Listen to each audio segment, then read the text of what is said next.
because of alisod sa life, kumain. But I tried.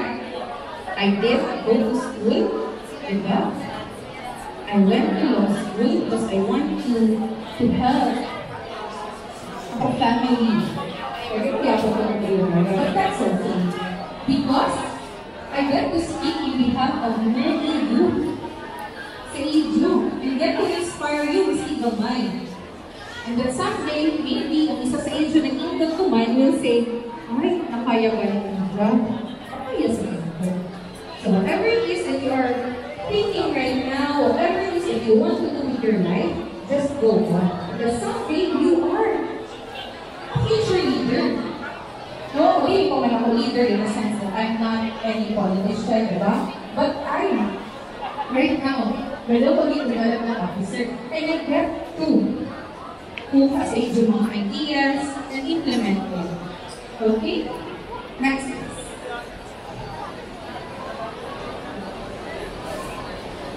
Okay. We are the future.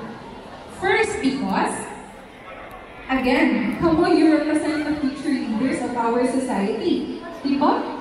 Yung kakaway yung isa sa inyo kumain, panimo na dapat superintendent, na principal, na director of president.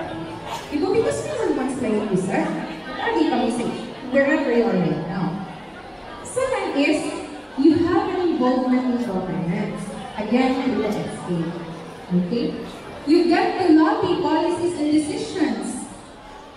Magtimo ng ordinance, na-implement ng barangay. That's already a big help. And of course, the needs and aspirations of younger generations, we all contribute to you future.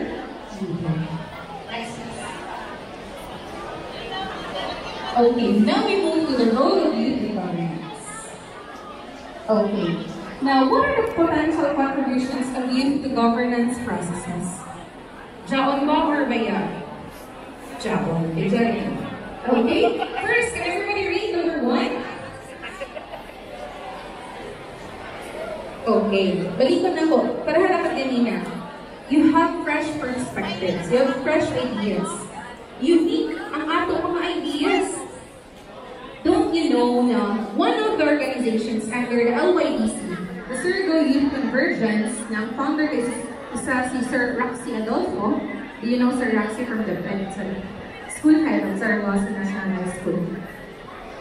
Ang tanan members ng SYG, nag-craft kami, ako, SYG minsan ako, nag-craft kami ng ordinance. Diyan bawal magamit ng plastic sa Surigao City. Now, si may magtuo ng simple meeting, simple idea na yung ato is now being implemented. Diba, Jai, the days na bawal kalisod magpalit, bawal lang sa lupin. Kalisod magpalit sa karinderya, diba? Kailangan kung mag-take out, kailangan ka magdayan ng iyong bayanan.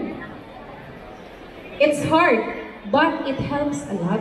Siguro, inconvenience pa siya as of now, but it's not. Okay? Dapat din natin isipon na inconvenience because nakatabang kita para mas mag-live longer ang Mother Earth. And that's what we all want to happen, right? Okay. Digital literacy and innovation. Una mo din yung digital 10% kumain. Are this all for innovation? Diba? Third, grassroots connection. It is believed na ang youth mas grabe ang ato connection na grassroots level rather than ang ato mga leaders. Diba? Because we are there. We are in the community. We are in the school. We know the real problems.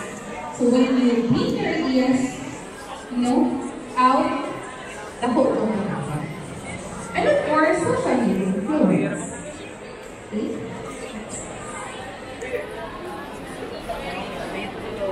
Okay, so what are the mga best practices na nagamit ng youth or nakakontribute ng youth in governance?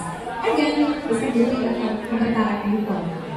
Okay, so it aims to empower the youth leaders and promote their active participation in local governance. Kaya nila own budget na pwede sila makakantar na whatever they want para sa kabataan in the barangay. Second,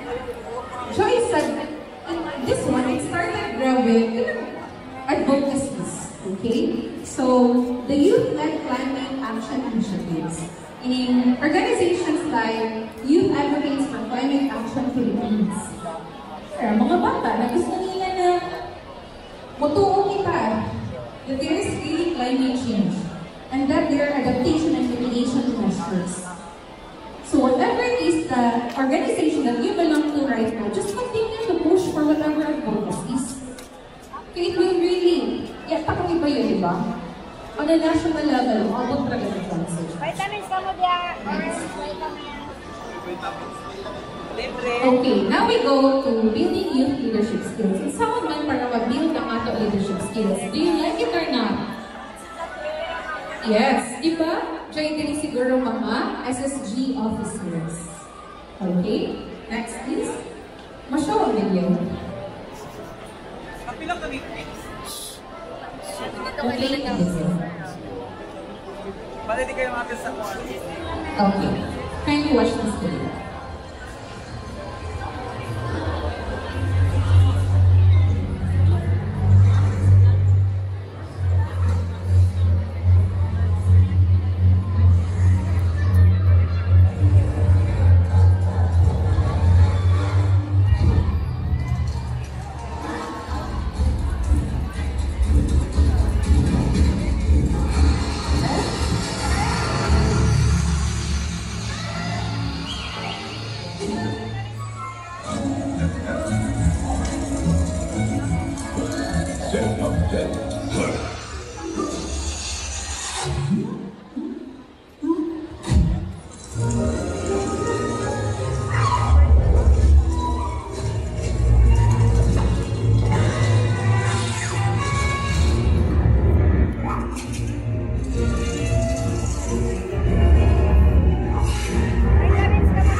Okay, similarly a little icebreaker.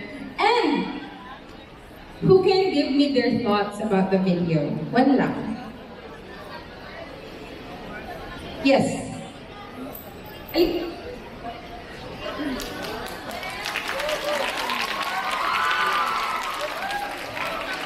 Grabe mo support system. Yes, please. Ali, tell me your name and what school, from what school? Okay, good morning to each participants. Hi, my name is Dina Villar from Capalayan National High School. Okay, what can you say about the video na imo nakita ko? Just a simple one, because we talk about leadership, no? So as we see on the video, a good leader is a good follower.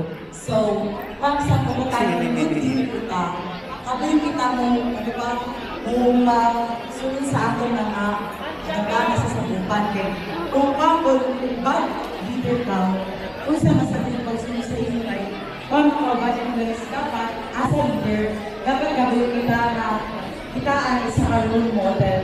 Sila agad sila masunod sa atin. Okay, thank you so much. Sakto. Precisely what I was thinking also. A good leader is also a good follower.